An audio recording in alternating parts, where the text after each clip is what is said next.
High. তো আজকে শনিবারের আমার প্রধান কাজ হলো আমার মাকে আনতে যাওয়া।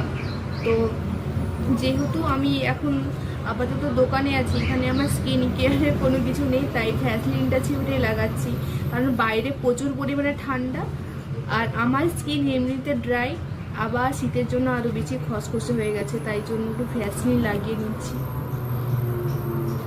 আমার প্রতি শনিবারের আমার রুটিন হলো আমার মাকে আনতে যাওয়া। ভালোই লাগে অনেক। আবার মানে সপ্তাহে একটা দিন আমার মা আসা মানে বিশাল ব্যাপার, সত্যি কথা বলতে আমার তো খুব ভালো লাগে। তো আমার রেডি হওয়া কিন্তু কমপ্লিট হয়ে গেছে, এবার একটু লিপস্টিকটা লাগাবো। এখন রাতের বেলা, তাও একটু লাগাচ্ছি আর কি।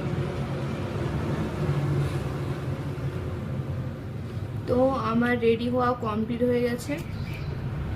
তো চলো আমি আবার যাই এবার আমার মাকে আনতে।